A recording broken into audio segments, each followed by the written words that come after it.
Paintings देखी, बहुत ही unique है। थोड़ा सा अगर बताएं आपके एक्सपीरियंस के बारे में कि आपको कैसी लगी और क्या फील किया आपने पेंटिंग्स में। थोड़ा मैं संक्षिप्त में अपने बारे में बताया तो मेरा नाम कमल घिमिरे है। मैं बॉलीवुड और सैंडलवुड एक्टर हूँ और मैं बहुत बहुत खुश हूँ कि जहांगीर आर्ट गैलरी, जिसका इतना नाम है, वहाँ आके उमा जी की पेंटिंग्स के साथ हूँ।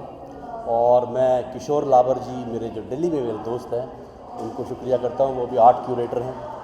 और सविता मैडम को भी, जिन्होंने मुझे इनवाइट किया यहाँ पे, तो सभी को मैं धन्यवाद देता हूँ पहली बार। और उसके बाद अब मैंने आर्ट देखी, पेंटिंग्स देखी, सब मुझे बहुत बहुत बहुत अच्छा लगा। पेंटिंग्स विदाउट कलर, है ना, मतलब बिना रंग के। मैडम, आपको आइडिया बड़ा अच्छा आया आपका, बहुत अच्छा लगा। आपने जिस तरह से पेपर्स फाड़ फाड़ के लगाए हैं, मतलब यूनिक है। मुझे भी सोचा नहीं था मैंने कि ऐसा भी हो सकता है, लेकिन हुआ है। और अभी मैंने कुछ देखे इनके पेपर्स, आपने जो लिए हैं रंग बिरंगे मैगज़ीन से, उनको चिपकाया है, तो बहुत मतलब अद्भुत है, बहुत ब्यूटीफुल है। मैं भी खुद पेंटिंग करता हूँ। मैंने भी अपनी एग्जीबिशंस लगाई थी, अभी तो नहीं करता। मैंने अमेरिका में लगाई, लंदन में लगाई, दिल्ली में लगाई। मैं खुद भी आर्टिस्ट हूँ और लेकिन अभी मैं एक्टिंग फील्ड में हूँ, तो वो भी आर्ट है, लेकिन उसमें पेंटिंग वाली नहीं करता हूँ मैं आजकल। बट दूसरों की पेंटिंग एग्जीबिशन में ज़रूर आता हूँ। मैडम, बहुत बहुत अच्छा लगा एंड ऐसा ही आप करते रहिए। इस पेंटिंग को 4 साल लगे, बताओ, इतना वक्त पेपरों को जोड़ जोड़ के। हेड्स ऑफ, सब्र चाहिए इसके लिए बहुत बड़ा। तो thank you very much. And हमें इनवाइट करेंगे सविता जी, आप भी आइए प्लीज़। एंड इन्होंने हमें इनवाइट किया है, अच्छा लगा। हमारे कॉमन फ्रेंड हैं किशोर जी, उनको दोबारा से धन्यवाद करता हूँ। And thank you everyone. और इसी तरह से आके आर्टिस्ट का प्रोत्साहन बढ़ाते रहिए। Thank you very much, have a great time ma'am, all the best. Thank you. Thank you.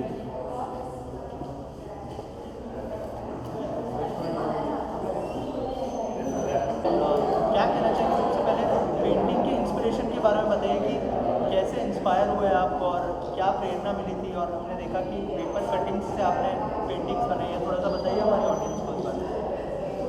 देखिए, पेंटिंग आर्ट का शौक़ तो मुझे शुरू से ही था, बचपन से ही था। तो पेंसिल स्केच वगैरह ये सब करते रहते थे, कलर्स से भी काम करते थे। और मैगज़ीन्स पढ़ने का भी बहुत शौक़ रहा है। तो मैगज़ीन पढ़ने के बाद उनको रद्दी में बेचने का कभी विचार नहीं आया। तो हमारे पास मतलब पत्रिकाएं वगैरह भी इकट्ठा होती रहीं। तो एक बार कुछ पत्रिकाएं मेरी पानी में भी भीग गई। उसके बाद सूखने के बाद भी उनका कुछ नहीं बिगड़ा। तो अचानक ही मेरे दिमाग में ये विचार आया कि क्या हम उनके जो कलर्स थे उनको देख करके, मतलब मैं अट्रैक्ट हुई। मैंने कहा कि इनसे भी कुछ हो सकता है। और कुछ नया करने का हमेशा ही विचार रहता था कि कुछ ना कुछ हम करते ही रहते थे। तो उनसे, उनकी पत्रिकाओं से मैंने कुछ कलर्स देखे और उनसे मैंने सबसे पहले एक गणेश जी का चित्र बनाया। तो सबसे पहले मैं यही कहूँगी कि मुझे गणेश जी ने ही इंस्पायर्ड किया कि मैं इस काम में आगे बढ़ूँ। उसके बाद फिर मेरे को एक आर्टिस्ट थे, कहना चाहिए वे, वही मैं, तो उन्होंने मुझसे कहा कि आप यदि जो काम करना चाहते हो उसे करो और जो मर्जी, मतलब जो तुम्हारा मन हो वो करो, किसी के कहने से कुछ मत करो। तो मैंने फिर इसी में काम करना शुरू किया। और कागज़ जब मैं मतलब फाड़ करके लगाती हूँ तो वो कागज़ ही फिर मुझे आगे बताता है कि मुझे क्या करना है। इसके अलावा मैं मथुरा में पैदा हुई, मथुरा में ही पली बड़ी। तो मेरे मथुरा में पुराने मंदिर, पुरानी घाट, जमुना जी घाट है, तो उसके घाट मुझे हमेशा ही अट्रैक्ट करते रहे। तो मेरे मन में जो मैंने पहले छोटे छोटे चित्र बनाए, कृष्ण जी के चित्र बनाए, और उसके बाद फिर मैंने एक बड़ा चित्र बनाने का प्रयास किया। और उसको बनाते समय मैंने कैनवास लिया पूरा बड़ा, और उसके ऊपर हम बैठ करके मज़े से, आराम से अपना जो भी मन में आता गया वो बनाती चली गई अपनी मेमोरी से, क्योंकि मैं घाट वगैरह मैंने सब देखे ही थे। तो ये इस प्रकार से ये इस बड़ी पेंटिंग का ये जो बड़ी हाँ, ये जो बड़ी पेंटिंग बनी है, इसको कितना टाइम लगा हाँ, बनाने इसको बनाने में मैं प्रतिदिन लगभग 4 घंटे बैठती थी और 4 साल में ये बन करके तैयार हुई। और मैं ये कहना चाहूँगी कि ये मेरी जो पेंटिंग है, इसे यदि आप बनाएंगे, मतलब जो भी सीखेगा, मैंने बहुत से बच्चों को सिखाया भी है, कोचिंग देती हूँ बच्चों की जो सीखना चाहता है। तो इस पेंटिंग को, इस कला को करने पर कभी किसी को हाई ब्लड प्रेशर नहीं होगा, क्योंकि कागज़ के टुकड़े फटते चले जाएंगे और उसका प्रेशर दूर होता चला जाएगा। और मैम इसके अलावा जो इंडिया बुक ऑफ रिकॉर्ड ने जी। जो आपकी बुक को सम्मान दिया है, उसके लिए क्या कहना चाहेंगे? एक बड़ा रिकॉर्ड है ये। हाँ जी, जब ये पेंटिंग मैंने बना ली तो उसके बाद ही फिर कुछ लोगों ने मुझसे कहा कि आप इसको किसी रिकॉर्ड के लिए वो करिए। तो मैंने कहा ठीक है, प्रयास करते हैं। तो हमने इंडिया बुक ऑफ रिकॉर्ड वालों से संपर्क किया, उन्होंने हमारा काम देखा और उसके बाद हमको सर्टिफिकेट दिया और बुक में इसको पब्लिश किया। मैम अगर आर्ट की बात करें तो इसमें जो आपने पेपर कटिंग्स लगाए हैं, वो कलर्स कैसे मैच किए आपने? थोड़ा सा अगर इस बारे में बताएं। सबसे पहले no brush, no paint, no scissor, no knife, केवल कागज़ के टुकड़े और चिपकाने वाला पदार्थ, इनका प्रयोग मैं करती हूँ। और इसमें जो टेक्स्ट होते हैं, मतलब जो लिखा हुआ हिस्सा होता है, उसका प्रयोग नहीं करती, उसके शेड्स का प्रयोग करती हूँ।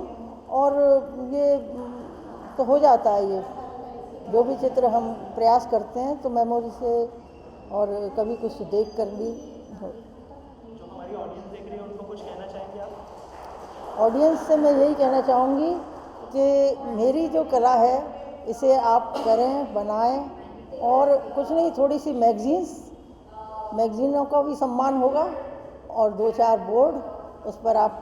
मैं फिर वही कह रही हूँ कि हर कला को, कोई भी कला यदि आप लेंगे तो उससे आपके तनाव दूर हो जाएंगे, जो आजकल बहुत चल रहा है।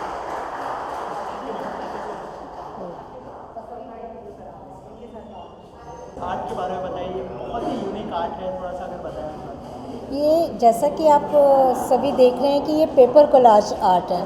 पेपर कोलाज आर्ट वैसे तो सभी जानते हैं कि पेपर कोलाज आर्ट क्या होता है, लेकिन मैं ये सबको बताना चाहती हूँ कि ये पेपर कोलाज आर्ट औरों से डिफरेंट इसलिए है कि अभी तक जितने भी आर्टिस्ट पेपर कोलाज करते आए हैं, उन्होंने कुछ एब्स्ट्रैक्ट्स पर काम किया है, या a few of them have worked on this line, but इतना रियलिस्टिक वर्क ये शायद मैम ही करती हैं। यहाँ पर उमा शर्मा जी, इनके वर्क्स हैं ये। और एक शौकिया तौर पर बनाते बनाते आज हम इसको वर्ल्ड्स लार्जेस्ट पेपर कोलाज बनाने पर तक पहुँच गए हैं, जो कि India book of world records में हमें अवॉर्डेड है, और आगे हम उम्मीद करते हैं कि गिनीज़ बुक ऑफ रिकॉर्ड्स में भी आएगा।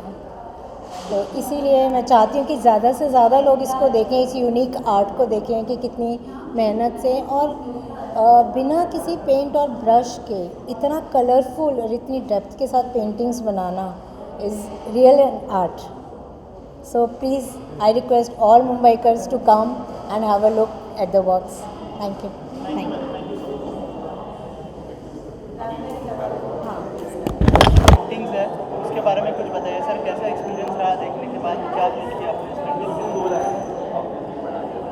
आप बोलिए, मैं तो बोल चुका हूँ। अच्छा, ये मुझे लग रहा है इधर 20-25 सालों से एक नासिक में एक टीचर हैं, वो कोलाज इसी पेपर से करते हैं। और उसके बाद जहांगीर में ये एग्जीबिशन मुझे लगता है 20-22 साल के बाद इस तरह के एक्सपेरिमेंट के साथ काम हुआ है, और पूरा काम बाय हार्ट है। आप गौर से देखेंगे तो कलर के जो पैचेज चूज किए गए हैं, जैसे हम ब्रश या एक्रेलिक या कलर में कैनवास पे ले, उसी तरह से चूज करके, और छोटे कैनवास में भी वही ज़िंदगी है और बड़े कैनवास में भी वही ज़िंदगी है। ये खूबसूरती है पूरे जॉब की, और बहुत सुंदर काम है, और बहुत ही सुंदर काम है। सर, जो नॉर्मल पेंटिंग्स होती है उससे काफ़ी अलग है, मतलब पेपर कटिंग से जो ये पेंटिंग। मैं इसको अलग नहीं बोलता हूँ, वर्ल्ड में बहुत सारे लोग हैं, कम से कम 100-125 लोग होंगे, न्यूयॉर्क म्यूज़ियम में हैं, दुबई म्यूज़ियम में हैं, जहाँ इस तरह का काम कर रहे हैं। अगर आप टाइल्स में जो काम होता है, सिरामिक्स में काम होता है, या उसमें काम होता है, आप देखेंगे म्यूरल्स में काम होता है, उसी तरह का कागज़ के साथ किया गया है और बहुत तन्मयता के साथ किया गया है। यही उसकी ब्यूटी है। उसमें जान लाने का काम वो सीरियसनेस के कारण आया है, नहीं तो वो सीरियसनेस आ नहीं सकती। बहुत सुंदर है, बहुत सुंदर वर्क है पूरा का पूरा, बहुत सुंदर वर्क है।